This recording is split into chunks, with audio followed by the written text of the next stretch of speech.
হে everyone, good morning. তো কেমন আছো সবাই? তো তোমাদের ভাই এক বছর পর আবারও ফিরে এসেছে তার পুরনো লাইফে, ব্লগিং লাইফে।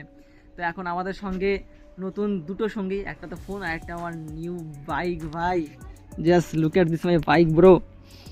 পাক্কা 3 বছরের জন্য অপেক্ষা করেছি, আর সেই স্বপ্নটা আমি আর আমার দাদা দুই ভাই মিলে কমপ্লিট করেছি। দুই ভাই একসঙ্গে থাকলে না কেউ কেউ কিচ্ছু করতে পারবে না। দুই ভাই এক আছি মানে কেউ কিচ্ছু করতে পারবে না, ঠিক আছে? লোকে বলে মামা আপনার যেখানে বিপদ নেই সেখানে, দুই ভাই যেখানে বিপদ নেই সেখানে, ঠিক আছে? তো দেখতে পাচ্ছ আমার বাইকটা কালকে ডেলিভারি নিয়ে আসছে। এটা হচ্ছে ডমিনার 400।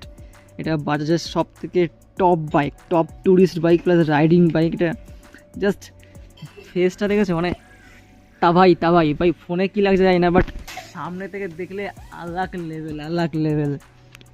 এটা E20 নতুন মডেল, ঠিক আছে? BS7 বা BS6ও বলতে পারো এটাকে।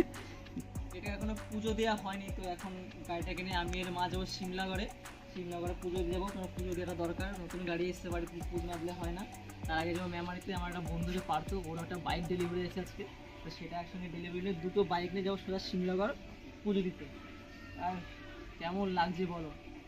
এটা সম্পূর্ণ কষ্টের উপরে, যখন কষ্ট করে কোনো জিনিস কিনবো না তার মজাটাই আলাদা, ঠিক আছে?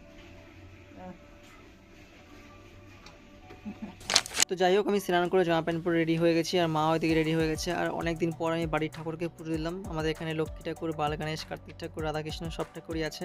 আর এখন আগে আমরা যাবো মেমারিতে হিরোর শোরুমে। পার্থ আমার বন্ধু ওটা নতুন বাইক নেবে। আর এদিকে আমার বাইকটা দেখতে পাচ্ছি কত সুন্দর লাগছে, এটাকে দেখলে না পুরো মনটা গলে যায়।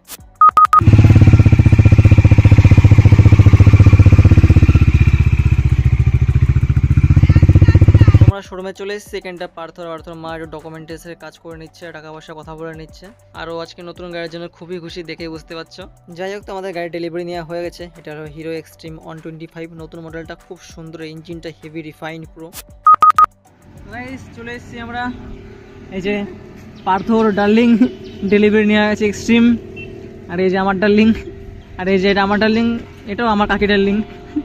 আর এই যে কালী মন্দিরে এসেছি, সিমলাগড় কালী মন্দিরে, কিন্তু এখন বন্ধ বৃষ্টির জন্য। ভিজেছি একবার, শুকিয়েছি একবার, শুকিয়েছি। 4টের সময় খুলবে, তখন পুজো দিয়ে একবার বাড়ি যাবো। কেমন লাগছে আমাদের লাইন আপটা, ছোট্ট স্বপ্ন। তো 4টে বেজে গেছে, আর ঠাকুর মশাই চলে এসেছে। আর এখানটা মায়ের দরজা খুলে দেওয়া হয়েছে। কিন্তু সত্যি বলতে আমি না প্রথমবার এখানটা গেছি, আর মায়ের মুখটা দেখে প্রচণ্ড ভয় করছিল, জানি না কেন, হয়তো প্রথমবার দেখছে তার জন্য। যাই হোক বন্ধুরা, আমাদের পুজো দেওয়া হয়ে গেছে। আমাদের প্রথম লাইন ছিল, তার জন্য আমাদের প্রসাদগুলো দিয়েই আগে মাকে পুজো দেওয়া হয়েছে। এখন এই মালাগুলোকে গাড়িতে পরানো হবে। এরপরে প্রচণ্ড বৃষ্টি নেমে গেছিলো, তাই আর ভিডিও করতে পারিনি। তো কিছু ফটোগ্রাফ শেয়ার করলাম, সেগুলো দেখে নাও। আর যদি ভিডিওটা ভালো লাগে অবশ্যই লাইক, কমেন্ট, শেয়ার, সাবস্ক্রাইব আর ফলো করবে। আজকের মতন টাটা, দেখাচ্ছে নেক্সট ব্লগে, বাই।